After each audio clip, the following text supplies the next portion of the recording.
Welcome to the Kinda Krunchy podcast, where we talk about all things health and wellness. We can't wait for you to hear today's episode, so let's get to it. Hi guys, welcome back to the Kinda Krunchy podcast. We have a guest joining us today in a little bit, and we are so excited to announce her. But before that, you know how it goes. We love to give our life updates. We love to talk a little bit about what's going on just to keep you guys in the loop. So, Jensen, tell us what's going on in your life. Update. So we just had a vacation with Logan's family. We were, it's called Massanutten, Virginia. Not many people have heard of it, but it's near like Shenandoah National Park. It was very relaxing. We did a lot of golfing. We golfed 3 times, which that's a lot. That's a lot for me. For Logan, that's like 18. Wow. I just have to pat myself on the back. I won. They had it closest to the pin the one day. And out of everyone that golfed, you won? I won. All the guys that golfed, I had the closest what shot a golf to the pin. girl. Pure luck. I swung the club and it landed by the hole. But I won push-up credit, so I could buy some cute new golf clothes. So I got this really cute golf shirt that I like. That's what it's really about, is the outfits, I was not like, the game. yeah, no, I just want to look cute. So we golfed. We also went to a water park. I have been talking that I want to go to a water park this summer, and I did it. It was on the Crunchy Girl bucket list, right? And it did not disappoint. I had so much fun. They are so much fun. It was indoor and outdoor, so you had a little bit of both. There was a lazy river. There were hot tubs. There was a wave pool. There was like so many fun slides. It was the perfect day. I just had a great time. So had a wonderful time at the water park. We did this like 6-mile hike, Shenandoah National Park. Good. Which that was for just like being on vacation. And that was my second national park, and this year I went to Acadia. Look at you! I know, I'm like this super like outdoorsy girl now.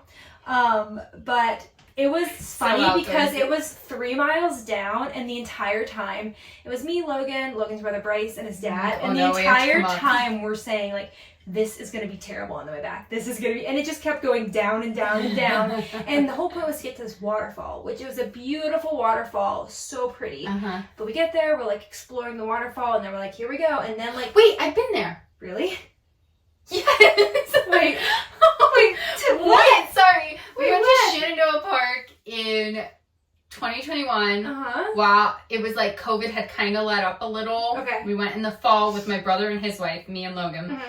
We went on that trail, and the EMTs were called almost at the base because someone had fallen going down and really hurt their ankle.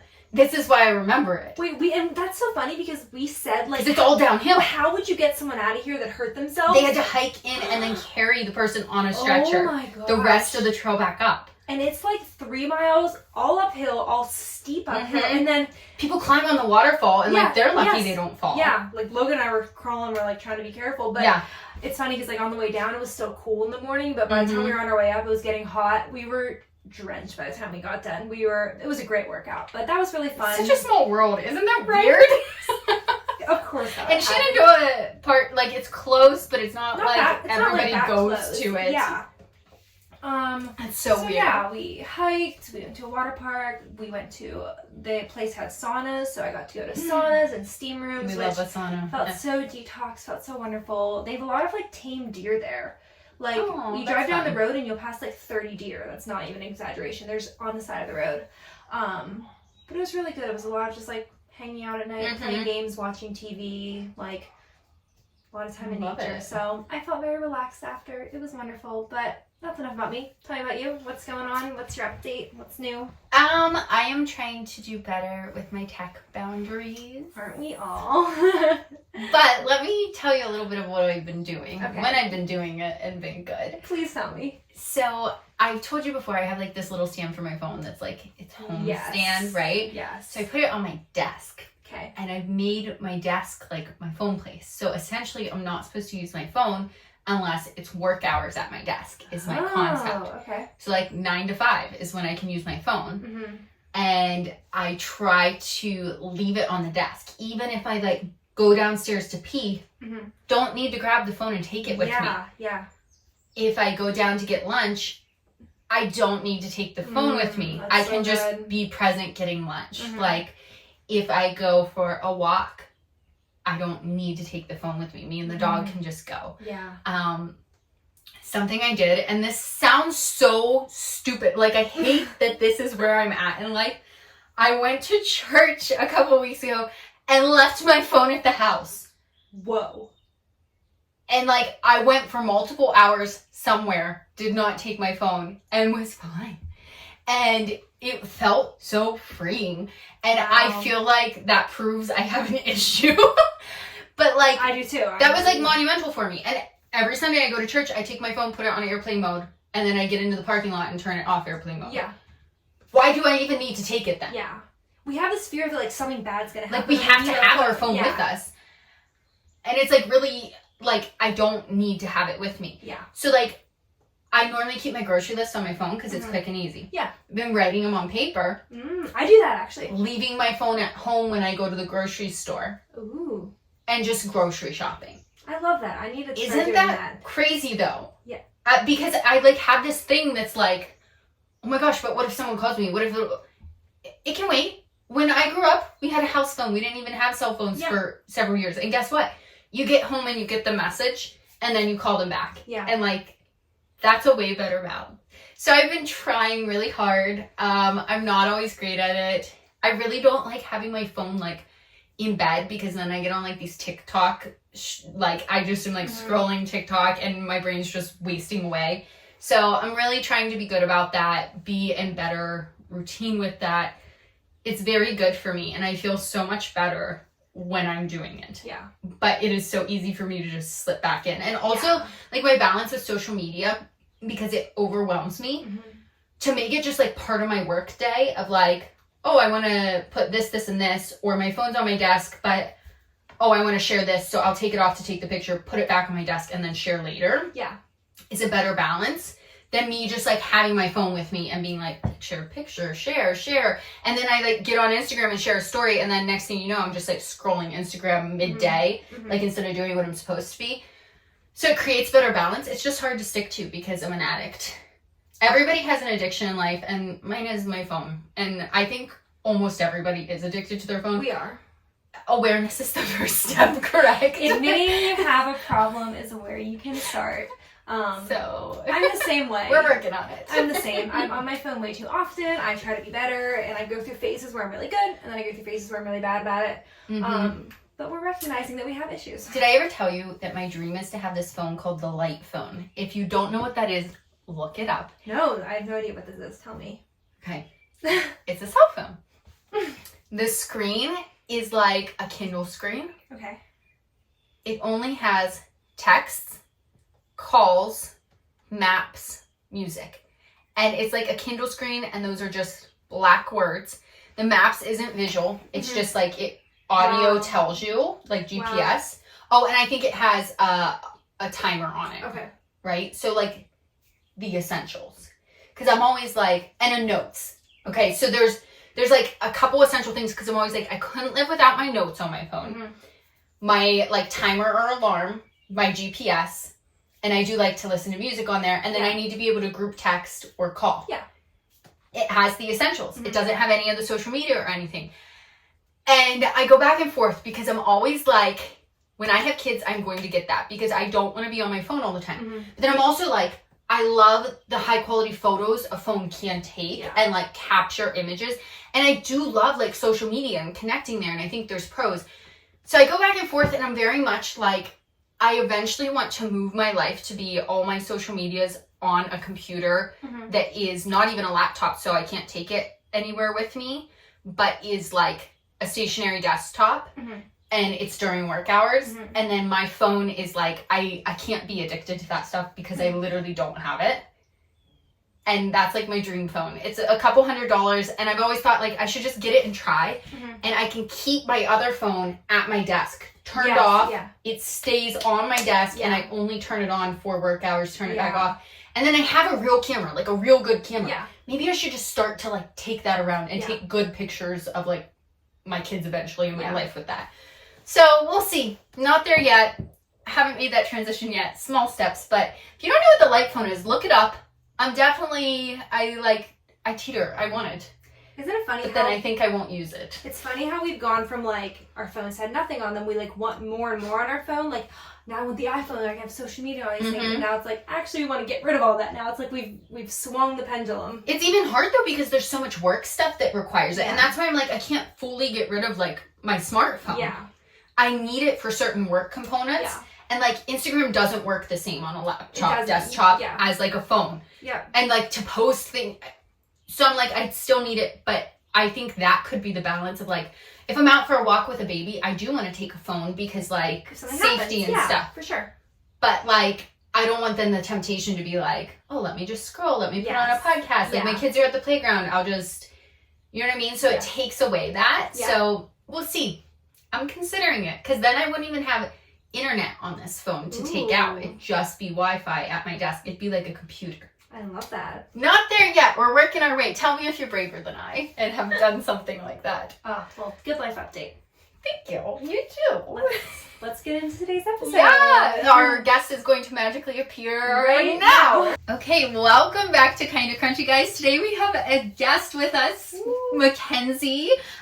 This is Mackenzie Triponey. She is here today to talk a little bit on mental health, trauma, grief. She has some poetry she's written, which we had the pleasure of reading, and she's going to share a little bit about with us. And we're just so excited. We love when we have guests on. We learn so much. Yes. We love meeting our guests and talking to them and having them. And Mackenzie's just the sweetest. She brought us little drinks and zucchini muffins, and we were starving, so it was literally perfect. And yeah, we're just so excited to have her on. Will you tell us a little bit about yourself? Sure. I'm so excited to be here because I've looked up to you guys for a really long time. Like, we went to high school together, and I pick good role models, I always say. So thank you for having us. No, I'm so excited to be a part of this. I love the podcast so much. Like you said, I'm Mackenzie Triponey. I'm 22. I got married to my husband, Joel, just this past December. We live in Uniontown, where we both work for nonprofits. And we got a dog named Lulu. We adopted her in April, and she's just our little baby. So. What kind of dog? Yeah, we had the same question. We actually just got her DNA tested because we adopted her from a shelter, and they said she was a lab mix, but she's actually not a lab at all. Oh, so she's isn't that funny? Yeah, she's a quarter cattle dog and a quarter golden retriever. So that's where she gets like the retriever. Yeah. Okay. But she's got like 10 different breeds in her. But is she like older age or younger? She's 6. Okay, yeah, so like middle. Right in the middle, yeah. So you don't have like the puppy energy. Yeah. But you've got not a like little an old companion. Dog. Yeah. Oh, that's so awesome. I love that. That's so awesome. Yeah. So you have a bachelor's degree in psychology and master's in life coaching. So will you tell us a little bit about how you got interested in like psychology and the mental health realm and all that entails? Yeah, definitely. So like I went into my undergrad experience like not knowing what I wanted to do. I was undecided. I was like, I have no idea, but I'm just gonna go to school and like do some gen eds and see what happens.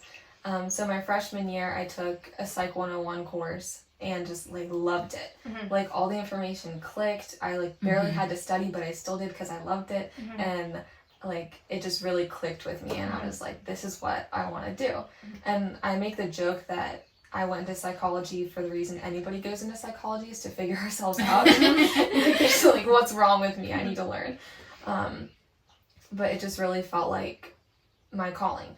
And like as someone who's struggled with mental and emotional health, I just wanted to learn more about like my mind and body and how those things work and like cognition and like why people do what they do. And I knew I wanted to have a positive impact in others' lives in that way. Oh, that's awesome. I feel like looking back at college, I think I had to take a psychology course like as one of my gen eds, and it was one of my favorite classes. I think it's so interesting. I didn't get a degree in it, but I did think like I feel like it is amazing how the mind truly works. And when you actually start to learn about it, I'm sure you know so much about it with your degree in it. Like it's amazing how powerful the mind is and how it also relates to everything physically going on with us too. Definitely. So in the U.S., you know, we often hear of there's such a mental health crisis, especially in younger people. Like we see the higher rates of like suicide, divorce, depression, and other conditions that like seem to be like going up all the time. based off your experience, how can we deal with these things? How do we recognize these struggles in our loved ones? How do we help them? That was a really loaded question. But just like off of your experience, like what can you speak to that with? Yeah, this question is so good, and there are like so many layers, like you said. It's so sad how much like instances of mental health crises have increased lately. I know like physical health conditions, like you guys talked about like how cancer's increased so much in recent decades, and it's the same with mental health. And it's hard to be hopeful, but like you have to be if you want positive change. Like you have to have that hope that things can get better, and you have to choose to be hopeful. And I think as a country, like we need change. We need to promote like slower living and actually practice it, because this like busyness that we all feel and we're all like pressured for this productivity, it's so harmful. It's like toxic productivity. It's not good for you at all. And we need better work-life balance and preventative and proactive healthcare instead of just treating after the fact.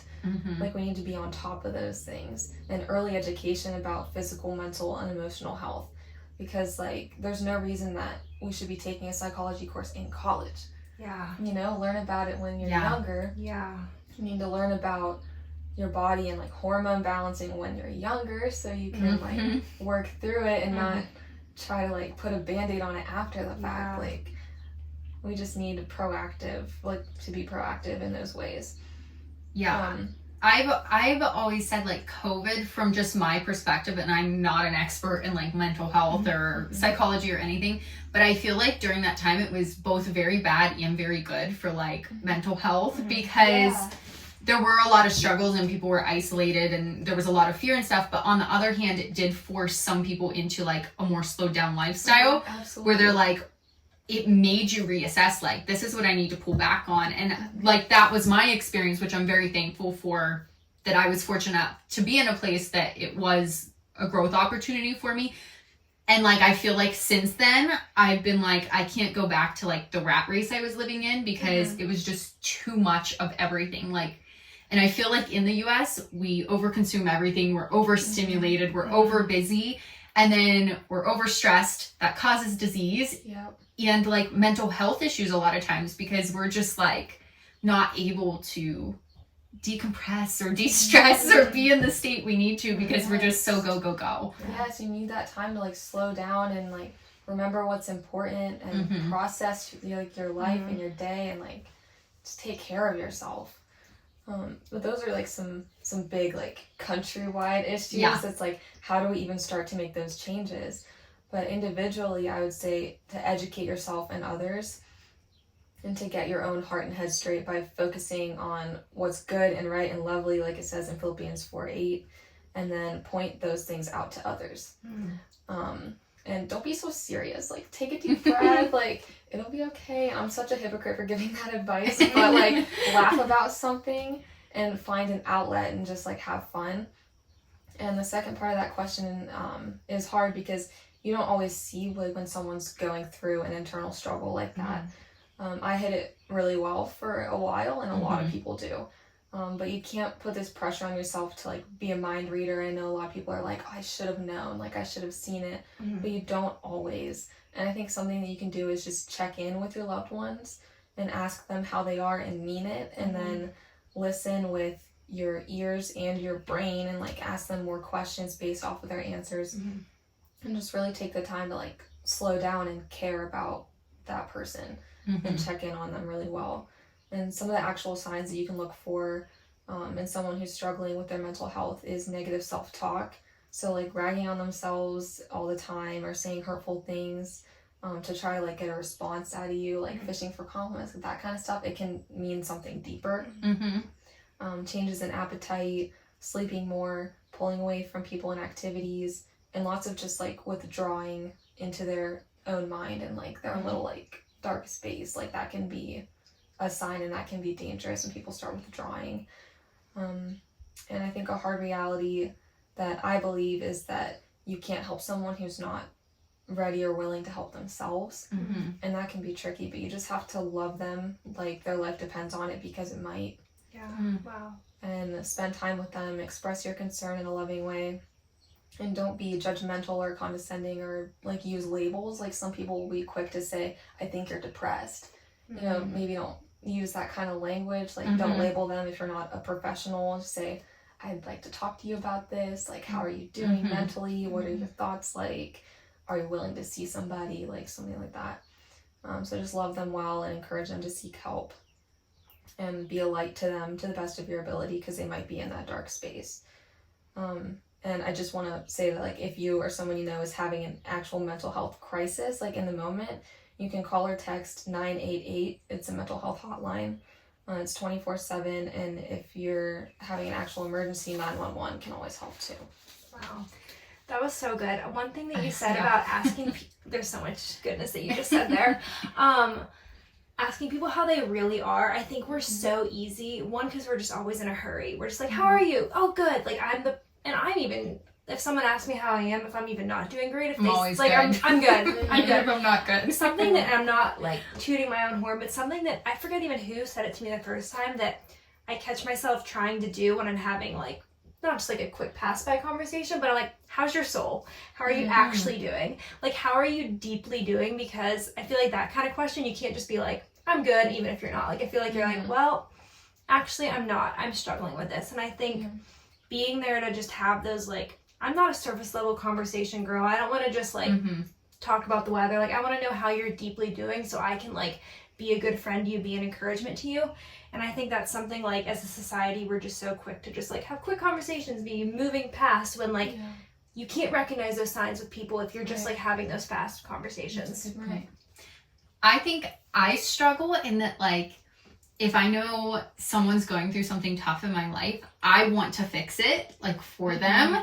And so then I'm like, I don't know what to say. I don't know what not to say. Like, I don't know how to help you. So then I feel like, what do I even do to support you? And like, I love that you were saying just like be a light to them, be there for them. I think the other thought I was having while you were talking is I'm always like, go to therapy. Like, I'm such an advocate. I've never been to therapy. I'm like, I probably need therapy. There's times in my life I can think back and be like, I needed therapy. I probably still do. And I'm like to everyone, no, go to therapy. So I think it's just like helpful to hear you kind of saying like things from being in a place of like both sides. It sounds like that maybe can help support loved ones and to maybe recognize those signs, because like Jensen was saying, I think sometimes we can just be so fast paced that we're like, they're good until they're not good, instead of catching it ahead of time or really being like looking out for that person and seeing what's going on in their life before they have to verbalize it, because that can be so hard to verbalize, like, I'm not good, you know, even just the courage for that. So yeah, I think there's so much goodness in what you said and so helpful. So on that note, I want to kind of go into talking about depression, grief, trauma, which those are all three big, really separate things. Mental health issues, like people struggling with it, where to go, what to do, kind of just open the conversation to those subjects and like a discussion around them, because I think a lot of people do struggle with things like, we all have trauma of some sort in our life, and then we have ways we cope with it or like process it or compartmentalize it, and it comes back out when we get emotional about other things or when we're in an argument, and we don't even realize that sometimes. And then things like grief can be a trigger for that, or when we go into more depressed states, it can all kind of compile together. So from your experience, have you dealt with any of those things that you want to share about, or do you have any experience in helping other people deal with them or anything of the sort? Well, I'll point out one analogy that I kind of came up with my counselor whenever I was seeing her in high school. Trauma is like if you get shot and the bullet doesn't go the whole way through, you know, and it doesn't hit anything vital necessarily, and you're like, oh, that hurt, but I'll just let it go. And then, you know, it like kind of like the wound closes and it heals over, but the bullet's still in there and it's going to get infected, and eventually you're going to have to get in there and dig it out and clean it and clean the wound and stitch it up right so it can heal properly. Wow. It's kind of like that. Like, you can ignore it, you can push it down, you can bury it, but it's gonna come back to bite you. Mm-hmm. And you can't like ignore feelings like that. They're not gonna go away. They're just gonna get angry. And it's gonna be hard to deal with later. So I think if you are struggling with something, the first step to getting help is just telling someone. And I know from personal experience that suffering in silence only feeds the pain. And we need other people. And when you're holding on to something that's so heavy on your own, it can crush you. But you need other people to help lift that up. So like I bottled everything up for the longest time. And my advice is to just feel what you're feeling when you're feeling it. And do so unapologetically, because like I said, if you push it down and ignore it, it's gonna come back up. It's just gonna build. If you keep sweeping stuff under the rug, eventually you're gonna trip over that pile. Like it's gonna get in the way, and you can't run from your emotions and all this stuff. So you have to first accept that you are struggling with something, even if you don't know what it is. You know, if you just like, I don't feel good ever. Like I feel bad about myself. I feel, I don't know, like sad all the time, like whatever you're feeling, like you know something's off in your own mind and in your own body, and you have to accept that first. Then you have to accept that change and healing are possible, because they are.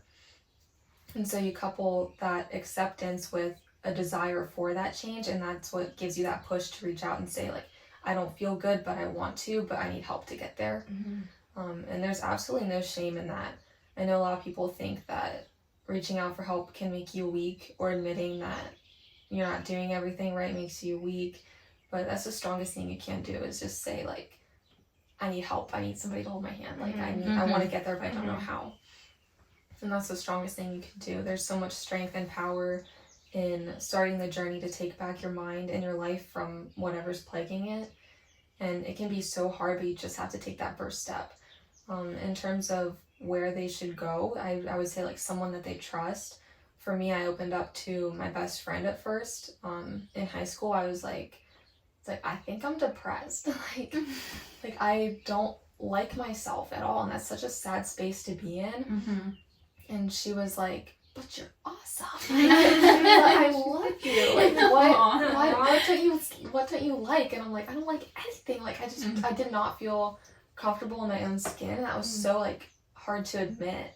But after I told her, she kind of helped me like work up the courage to tell my mom. And then my mom was like, do you want to talk to somebody? And I was like, I don't want to, but I think I need to.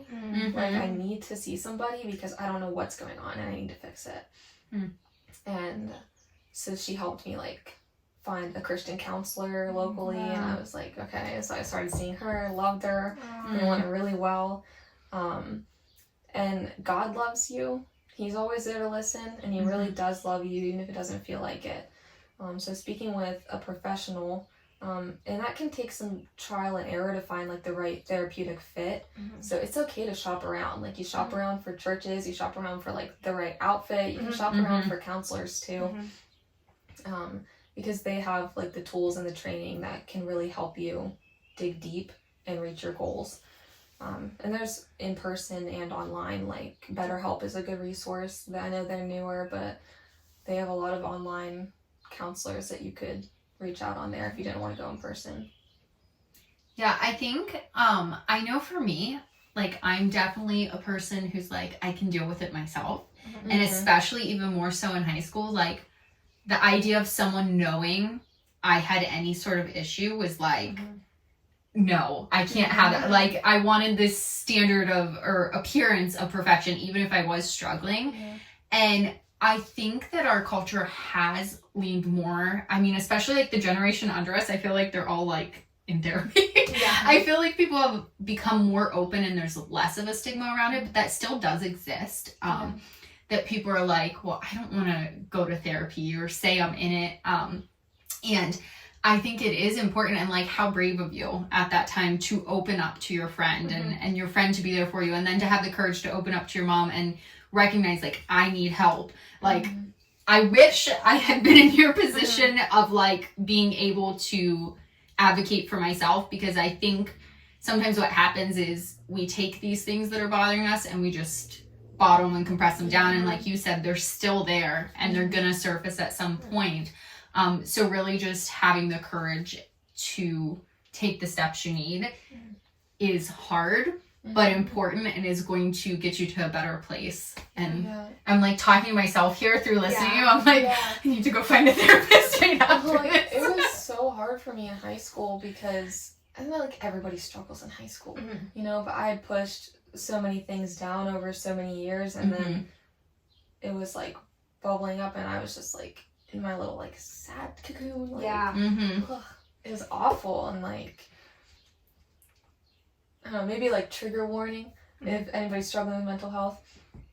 Maybe just skip a little bit, but it got to the point of like suicidal ideation and thinking that the world is better off without me, and that is so not true. Like, you're here for a reason. And so it was really hard to like say those things to somebody, but I was like, my friend's not gonna judge me, like she loves me, I know that, but I was like, I can't live like this anymore. So I know someone in my life who struggles with mental health, and I've been trying to encourage her, you know, like just encourage her myself, but also like say like, I think it would be beneficial if you did speak to someone, but I know that they're only going to go talk to someone if they feel it in their heart too. Like, you can't force someone to go. Like, they have to want to get better. They have to want to heal. And I think that can be hard sometimes if there's people in our lives that like we know need help, but they don't want it. But that's where we just have to just like keep checking in on them, be a light for them, and just trust that like God will lay on their heart to like want to seek that healing. Because talking to someone, like, I know it's not the exact same thing, but I went to a dietitian for some eating disorder issues I had, and just speaking to someone about it, like having someone talk to you that's like a third party that's not like biased and in your life, and just like being, and you have to be so honest with them, but being able to be so honest, and for them to like, they have so much more knowledge of why you're thinking these thoughts and coping mechanisms with them. Like, that was the best thing I ever did. And I think I always say, like, you can't heal what you keep in the dark. Like, you have to bring it to the light. And that's just such an encouragement. I think what you said, getting help in high school, like the fact that you were able to get help then is who makes you who you are today. And now you want to like proclaim that message to others, which is so cool. I just want to hit on trauma a little bit because I find it to be such an interesting topic. I don't know if you're familiar. I'm thinking you might be with the book The Body Keeps the Score. Say that. I read that book and it like opened a whole new world to me. Like, I thought it was so interesting. And just the way, I mean, I had known trauma's link to our physical health and how much it can impact. I mean, like, based on your trauma score, I've heard the ACE test, like based on your ACE test score, it'll predict like how much more likely you are to have like chronic inflammatory conditions like lupus or things like that. And it really does, our body bears the weight of that, and it's going to come through some way. Even if we don't process through that trauma, our body's still holding on to the stress from it. And I just think it's so interesting because we all have a little bit of trauma, whether it's from like parenting or the church or school experiences or like big life events. And I think that's something for me in just the past few years to have really recognized, like, I'm not immune from that, because I think I like to put myself in a place like, I don't have issues. Like, I'm fine. You know what I mean? I'm fine. Like, but then to really look and be like, okay, I think this did affect me, and like, this is why I respond like this or feel like this. One of the things that I'm going to kind of segue into is you have a couple poetry books that you've written. And like I said, Jensen and I had the pleasure of reading through them. And I'm just like in awe because poetry's always been something I've struggled with to like, I think it was, I was like a person that in school wanted to like fit within the realm of like, this is what you need to write. So then they were like, okay, write a haiku. And I'm like, but how do I get the words right? Like, I didn't feel like I could create within that space properly because it was like structured or taught the way it was. And I have such an appreciation for it though. And like, you do it so beautifully to express emotions through words.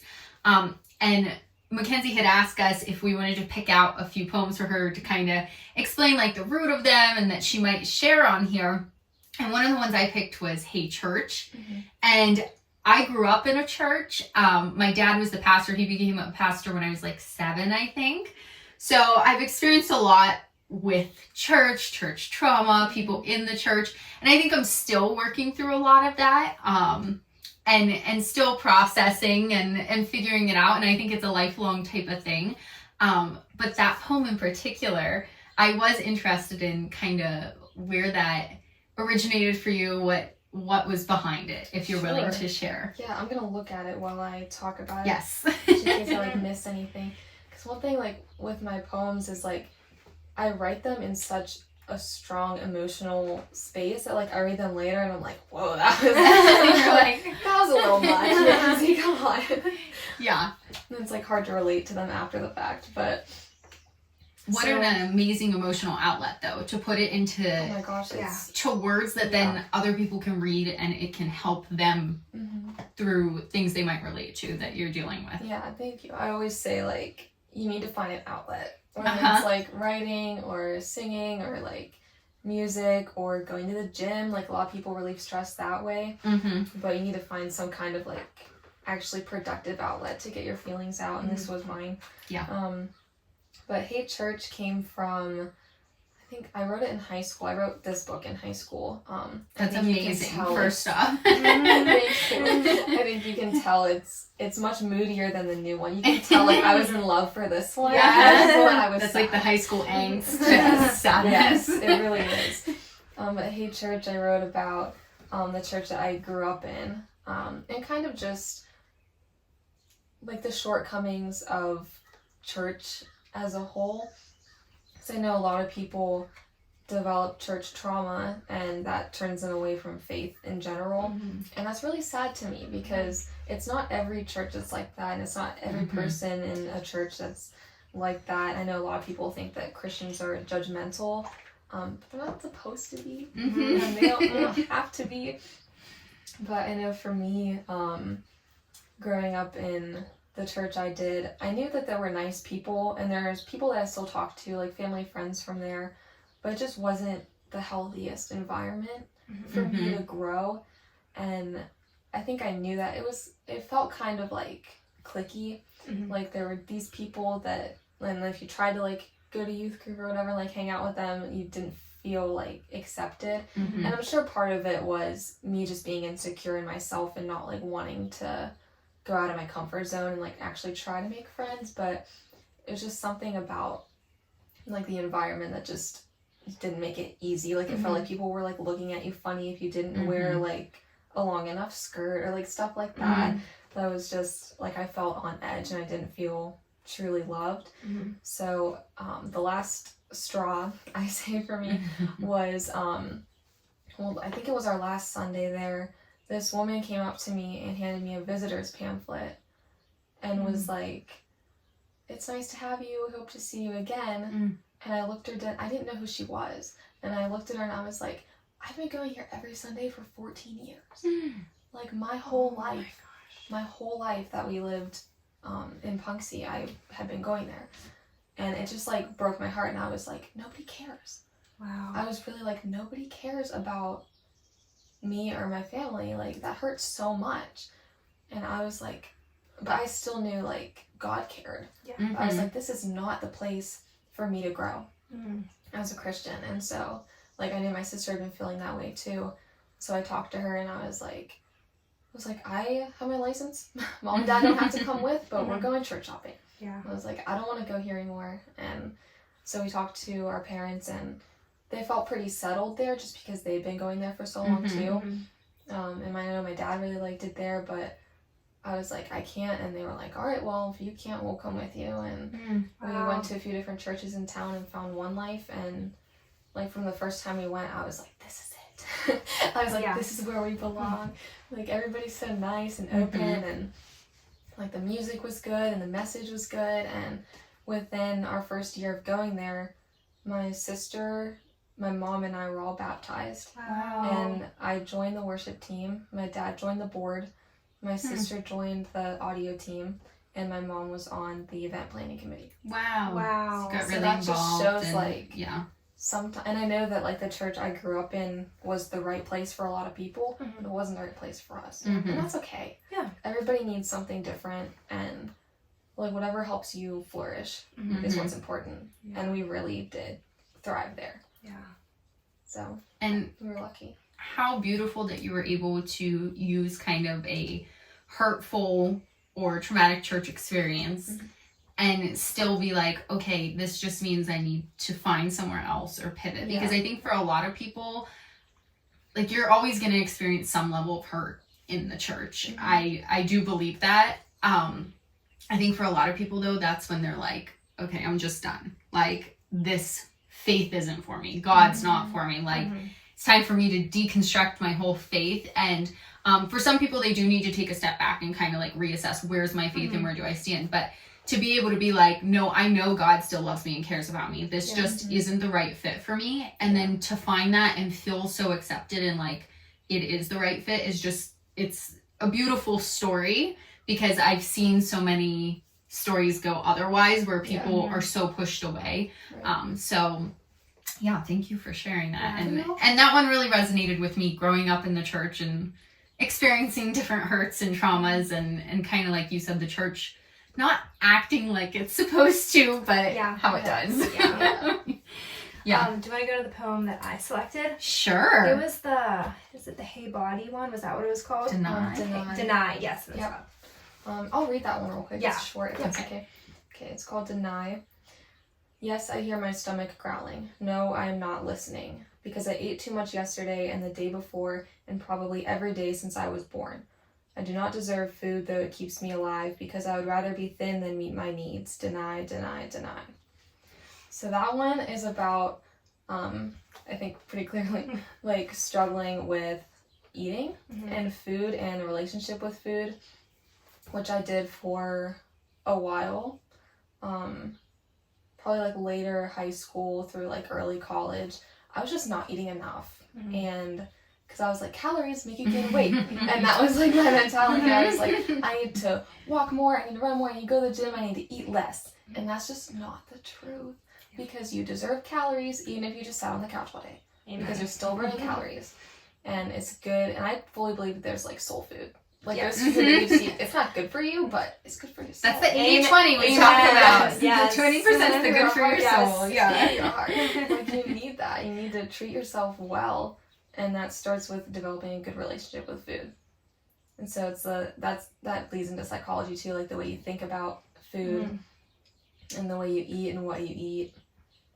But I think a lot of young girls kind of deny themselves their needs because they're trying to fit this image or they're trying to live a certain lifestyle or be a certain way, but you need to meet your needs first. Oh, that was us in high school. The fact that you said at the beginning, oh, you're my role models in high school. I hope you didn't take that from us, because that literally was us in high school, and praise God, we've all come. I was Jensen's influence to stop eating, so I hope it didn't trickle. But that poem just spoke so well to me, because I don't deal with that now, but I did deal with that, where you would have so much guilt, especially if you ate so much the day before and your clothes felt tight and you're like, oh, I don't deserve to eat. And then you just feel that like unworthiness when like no matter how you feel, like your body needs that nourishment every day to literally like pump your heart and to live. So I love the way you put those words on the paper, and I know they'll speak to a lot of people.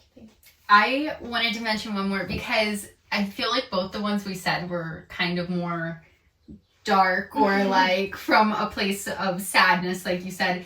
There was another one, all of them are wonderful. There was another one that really struck a chord with me called I Love Your Heart in there. And it's a little more of that in love, happiness. It's so mushy. It is. I love it. This book is called Self Loved, and it was my second one. It's about like past loves kind of that like didn't go great. It's about self-love, and then the second half of it is like poems I wrote as I was falling in love with my husband. And so it's very like you can follow like our love story through what I wrote, which is cool. And so cool to look back on. I'll read this one too because it's also kind of short. Yes. It's called I Love Your Heart. I love your heart and the way it loves me. The way it looks when you wear it on your sleeve. The rich drip when you let it bleed, just a little. The sound it makes. My smile is a marcher to its drum. The fact that it keeps you alive. I love your heart and all its gooey insides. When you open it up and I come to find it is bursting at the seams. You are so full. Faith, kindness, dreams, and somewhere in the middle there's still space for me. I love your heart and the body it's home in. I want to get closer, be more like its owner, compose an orchestra to flesh out its beat, let it build and soar and remind me that mine pumps the same, that we are two of one part, one name, that loving you is loving me too, so I find peace in your pulse. I love our heart and the way that it grows, the idea that the roots will deepen and love will flow, an endless recycling river, no bounds. I love you with no bounds. Oh. That one? I know, right? It's so beautifully mushy you. and wonderful. Oh, thank you. I love how it's, I love your heart too, I love our heart. Mhm. Showing the progression there of that oneness and your heart joining together. And I really loved that one. Thank you. It's beautiful. Thank you. That's one of the many I've written about my husband. How does he feel about, like, does he read your poetry? Does he like, okay, my husband's very like, it like almost weirds him out to like he doesn't listen to the podcast because he's like, I don't know, it's just like a weird, it's like breaking the fourth wall or something. And I used to write a lot of music in high school. That was how like I processed my emotions. No one's ever heard that music. But I wrote a whole album for him and he like listened once and then he's like, I love you, I love it, but it's weird for me to listen to. So I wrote it for him and he has it. I didn't know that. It was fascinating. I wrote out what the lyrics were and that was more like palatable for him. I think it's like too much emotion. Like he doesn't know how to process it. Maybe we both need therapy. But I think that's beautiful and like for him too because when you're falling in love, I feel like you don't always share like you're like, oh my gosh, I love you so much, but the deep stuff because you're still like, is it gonna work, like this and that, and for him to be able to go back and I'm sorry I have an itch in my throat and see like where your heart was is beautiful. He loves it. He just eats the stuff up. He's mushier than I am. Like he's more so cute. He helped me get that way more because I was always like almost like toxic feminist, like I don't need no man, like that kind of attitude. Boss babe. I was like, maybe I need this man. Oh, how beautiful. So sweet. Okay, so obviously we talk about all the crunchy things on here. And we've talked about, you know, the mind body, the gut brain connection and how that impacts our everyday health. So what kind of like swaps would you say, or lifestyle or diet things do you think that people can make or do to help improve their overall mental health? This is a really cool question because one unique thing about my own mental health journey is that my counselor, who I saw for years and would still see if I like needed to talk to someone, and I still do check-ins with her for certain things every once in a while. Shout out to Brianne at Rooted Counseling Services in DuBois. She's the best. She has a background in biology. So she got her bachelor's in biology and then went on to get her master's in counseling. So she knows a lot about the mind-body connection and those different techniques and like how to optimize your mental health through that. So it was really, that was like new to me whenever I started seeing her, and so I learned a lot from her. And one big thing I learned is to practice mindfulness. So just like paying attention to your physical body because it does carry things like you talked about. It carries your stress and tension and you can feel those build up. Like I know for me, my shoulders get tight. So if I'm like in a stressful situation or I've had a long day, I'm like this. Like my shoulders by my ears. Like I'm like, Joel, I need rub. I need help. And like my hands get tight. Like I kind of clench. So just like noticing those things. And then whenever you are stressed, you can kind of like push your shoulders down or like keep your hands open, and I can kind of help you like breathe through it. And so things like intentional stretching and breathing exercises, meditation, grounding, massage therapy, and even chiropractic care can help relieve a lot of those physical manifestations of that emotional buildup. In terms of relieving anxiety specifically, I would suggest avoiding stimulants.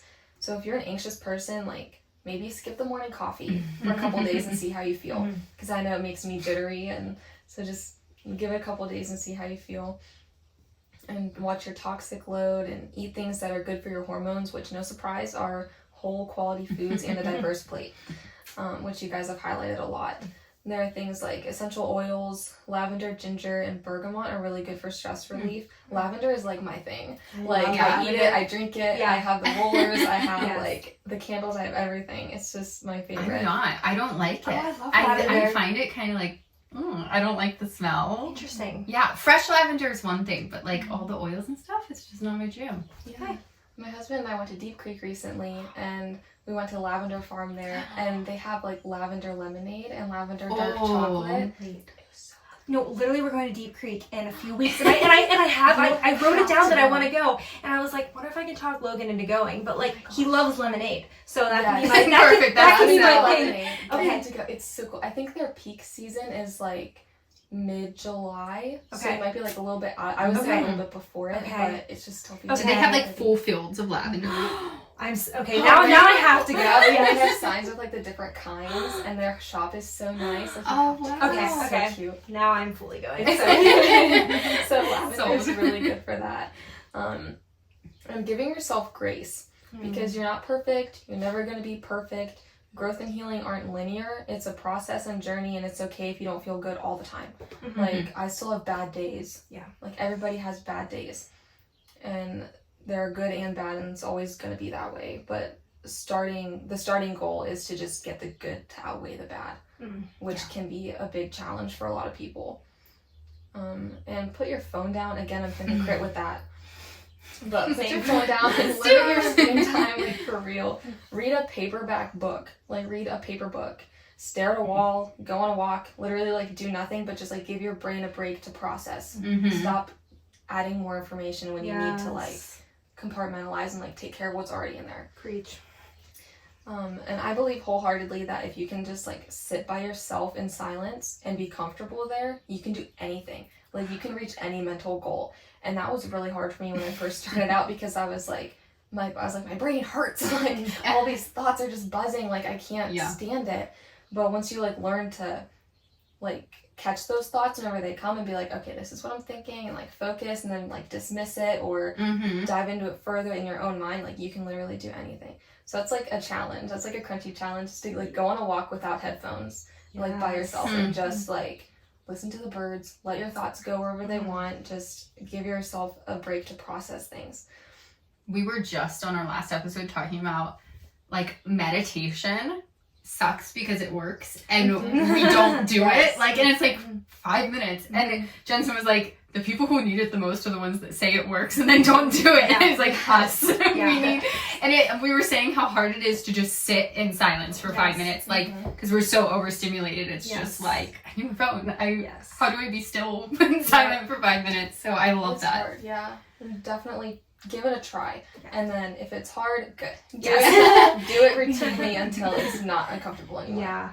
I love feel that. so convicted, but also, like, I feel so encouraged and equipped to, like, go out and do this, because it's one of those things, like, I know is good for me, and then I hear about it and I know it's good for me, but hearing it again from you, I'm like, crap, it's really good for me. I need to prioritize not just putting on a song or a podcast, like, being in my silence. Yeah. That's even, I've been trying to practice, like, when I'm cooking in the kitchen, just cooking, like, thinking about, I'm peeling the potato or peeling the carrot, or, like, doing this, because I'm so often like, oh, I want to turn a show on or a podcast or, like, well, I should have something on to distract me. And it's like, that's enough. Like, my brain can focus on just that and be okay. But it's hard to, like, step back from all the stimulation and noise. And I know, like, they say, like, women have, like, spaghetti brains. Yes. So, and like, then have one waffles. leads to another and another and another. And then pretty soon you have, like, your own mental breakthrough. And you're like, that's why I am the way I am. It's just from, like, that little bit of silent time by yourself. Yeah. Logan will always be like, what are you thinking about right now? And it'll be like 3 random things. He's like, why are you thinking about that now? I'm like, I don't know, my brain's just all over the place all the time. I know. I'm like, to my Logan, what are you thinking about? He's like, nothing. And I'm like, how? I'm like, truly zero thoughts. And I'm like, how do you do that? I don't comprehend. No, but I think those were all super great tips, because it definitely is, like, we were saying, health is so much more than just, like, your diet or your workout or all these crunchy things you do. Like, your mind is so powerful in your health and that mind-body connection, and your mental health is just as important, if not more so, than all the physical things you're going to do. And I really would say that's, like, a starting point. So it is crucial that, like, you know, people could be listening to this podcast and be like, okay, I'm going to get this, I'm going to eat my liver and I'm going to drink my raw milk and I'm going to walk and do this and that. But like overwhelmed from that, or in like this mental health place, that it's like, pull back on all that stuff and start here, like getting in the right headspace, dealing with some of these things, and like really taking care of your mental health, because I feel like that has to be the starting point to really get healthy. Yeah. So good. Yeah. As far as anything else, Krunchy realm, your books, I know you published books in high school, like mental health, trauma, anything. What else do you have to share with us? Anything before we sign off? I just have a couple things that I want to say, like, to wrap up. If you are struggling with mental health, there's nothing wrong with you, and you're not alone. You're human, and a big part of the human experience is a mind battle. So just, you're gonna be okay, like, I promise. You are worth so much more than you think you are, and so much more than this world leads you to believe. You have a divine purpose from a God who loves you, and you are here for a reason. So just be kind to yourself and be kind to others, because grace is a beautiful thing, and I believe in you, and you're going to be okay. Oh, I feel so encouraged from that. I know our do too. listeners are too. Beautiful. That was beautiful. Thank you. Thank you for having me. Oh my gosh, thank you for being here. Thank you for our special drinks and the muffins, and just for all of your knowledge and wisdom, because I cannot wait to re-listen to this and just continue to learn. Yeah, we love to have well-educated guests on that can share with us, because it's definitely, we learn and grow from this as well. And Jensen and I aren't experts in everything, or really anything. We're just having fun talking here. So it's really helpful to us, and I know to our audience so much. And like, we just respect everything you've done. Like, you're just so accomplished and so brave and strong, and you're sharing these messages and opening up to help other people. And I just think it's beautiful, and we're so lucky to have had you, and thankful that you came on and shared. Yeah. So thank you so much for being here. Yeah, thank you. Yeah. Well, thank you guys for being here today, for tuning into Kinda Crunchy. If you're watching on YouTube, make sure you like and subscribe. Just thanks for being part of our community. We know you loved our guest today. It was such a good episode, and we will see you next week. Little plug first. Go buy Mackenzie's books. We will link them below. She has 2 beautiful works of poetry. And where can people get them? On blurb.com. Blurb.com. Okay, we will link it below, but they are 1,000% worth it, worth the read. We loved reading through them, and go get those. All right. Bye, guys. Bye. Remember, although we talk all things health and wellness here, this is not medical advice, and you should always seek out your medical professional for further questions. Thanks again for listening. Please remember to share, comment, and subscribe to help support our podcast.